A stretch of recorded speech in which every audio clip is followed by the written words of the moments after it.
Marketing sa pag-build ng brand, ito po ay gumagamit ng traditional medium. Samantalang sa digital marketing, one-on-one ang relationship status mo with your consumers. Dahil sa napakalawak ng net, kailangan mag-zero in o piliing mabuti ang message or information na ilalatag mo sa internet.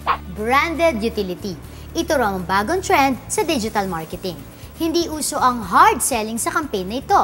It simply offers something that a specific target market needs. Kapag na-answer na ang need na yon, hindi na kailangan ng pagpapersuade dahil two-way na ang pagkakaintindihan ng product mo at ng target consumer na yon.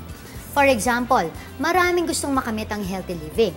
So maraming nagja-jogging.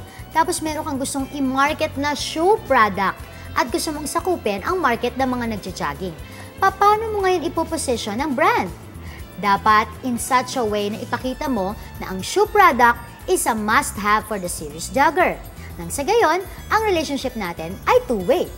Sabi nila, para mag-work ang digital marketing, kailangan mapa-agree mo muna ang consumer to give into your services without the use of hard selling. With the branded utility tools, mas nagiging interesado ang mga consumer sa pagpili o pagkamit ng needs nila at nagkakaroon sila ng self-satisfaction. So for those who are in marketing, kailangan alamin nyo mabuti kung ano bang selfish interests ng target market nyo at kung paano kayo kikita sa mga interest na to. Ang maganda sa digital marketing, nabibigyan ng mga small, medium, and startup entrepreneur a fighting chance against the bigger companies. Sa pagiging kilala ng website mo o kaya naman sa pagiging active sa mga social networking sites or through blogging, these tools will make you competitive. Besides, sa mababang expenses na magagastos mo sa digital marketing compared to traditional marketing, malaki din naman ang sakop ng audience mo.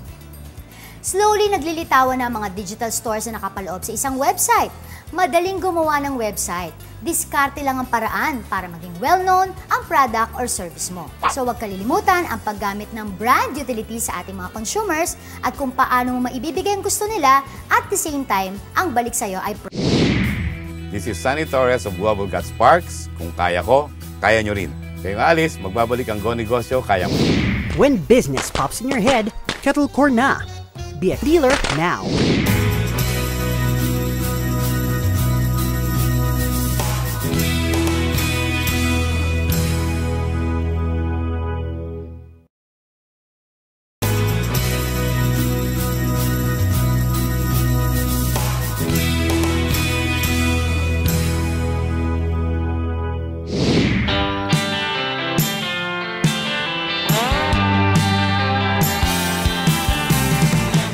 Ako si Sunny, tinayo ko ang Global Got Sparks Philippines mula sa lakas ng loob.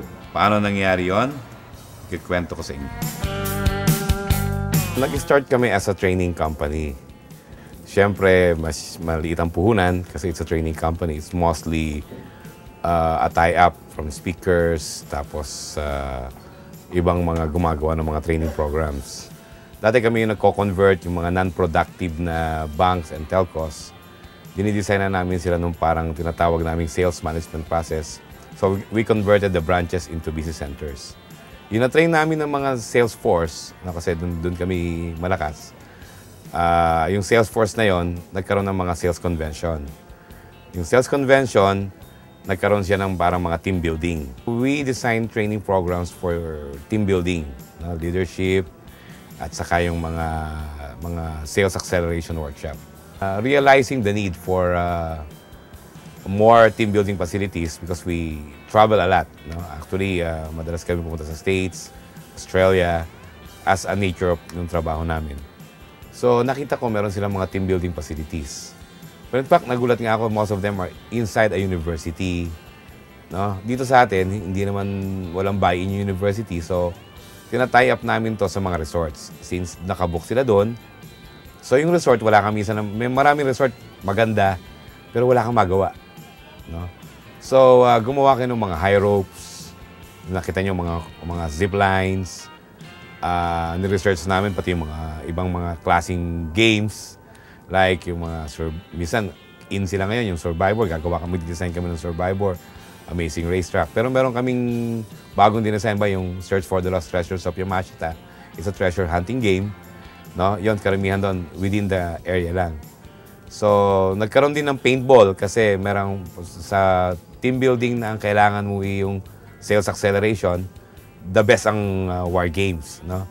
Para mga Sun Tzu's Art of War, yung mga guerrilla warfare, uso na yan eh. Until such time, we realized na dumadami na pala yung mga parks namin.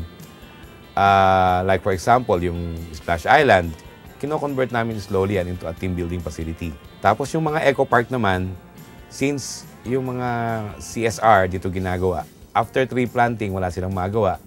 So ginagawa namin sila ng mga activities like yung mga zip lines, wall climbing, may mga low ropes kami dito, may treasure hunting game kami rito, na nagustuhan ng mga corporate. So makita mo, malalaking kumpanya dito nagpupunta. Una-una, it's economical than hotels. Pangalawa, it's only Metro Manila, pero tingin nyo naman para kang nasa Davao o nasa Cebu or Bicol. Umabot na ngayon kami sa hangganan na gumagawa na kami ng parks. Minsan, eco parks na as far as Palawan and Davao. Tapos yung Hamilo Coast, nagpapagawa na rin. Sa Bicol, yung pinakamagandang team building park na ginawa namin sa Misibis Island.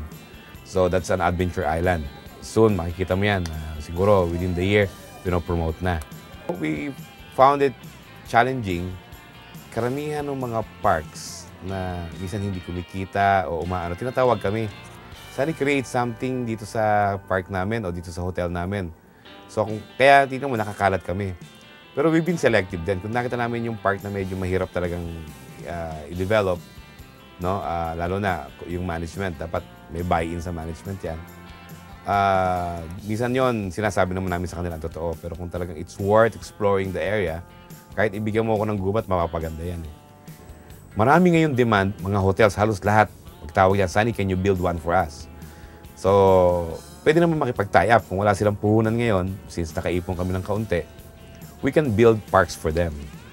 Yung Splash Island. So, nung binigay, tinurn over sa amin yan, talagang kita mo, talagang hindi ganun kaganda. Ngayon, marami na, bago na lahat ang gamit, bago na namin yung mga, nagkaroon ng mga team building games sa loob. So, mas maraming kumpanya ngayon pumupunta. So, Eco Park, we were able to increase their gates to almost 50% in just 1 year of operation here. Kasi may nagagawa ng mga tao. And that is based on their statistics. Kasi cooperative ang management.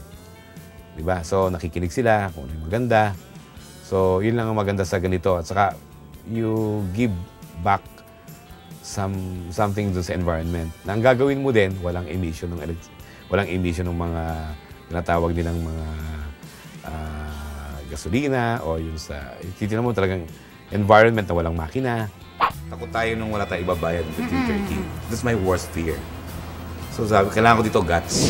Napatunayan ni Mr. Sunny Torres sa ating lahat na ang pagiging humble at lakas ng loob ang mga importanteng bagay sa pagiging negosyante. At syempre, huwag din natin kalimutan ang mga bagay na to. Mga solusyon na hindi kaya na mahirap, pero pag may mga negosyanteng pumasok, is nakakaroon sila ng independent. Kahit ibigyan mo ako ng gubat, mapapaganda. Don't forget to grab a copy of Joey Concepcion's 55 Inspiring Stories of Women Entrepreneurs. At syempre po, ang pinakabagong edition sa aming libro, ang 21 Steps on How to Start Your Own Business, written by Dean Pax Lapid and Mr. Ping Soto. You may log on to www.gonegosyo.net at tumawag po sa mga numbers na nasa inyong screen. Marami pong salamat sa aking mga sponsors, Pink Manila, para sa aking kasuotan. Available po yan sa Fashion Village in Tiendesitas, Glorieta in the Ramp, and Shangri-La Mall. Nula, Fanny Serrano Salon, available na po yan or open na po yan sa The Fort, Grand Hampton Tower. And of course, Dr. Vivian Sarabia, Dr. Nina Rodil de Luna of Dental Focus in Festival Mall, Alabang. Reyes Hair Cutters, maraming salamat din po. And KSA Magic Skin Whitening, available po yan sa Watson 7-Eleven at open po kami for dealership. Sa mga interesado, you may call 0922-867-2377 and 566-8029. Pumunta po kayo sa aking store sa basement ng Star Mall, Alabang, and of course in SM Fairview. Bukas po, makakasama na natin, mami-meet na natin si Mr. Sunny Torres, kaya sana po muli tayong magkita-kita. Ako po si Gladys Reyes Somero. Ito ang all-new, bigger, better, and brighter #1 negosyo partner on TV. Go Negosyo, kaya mo!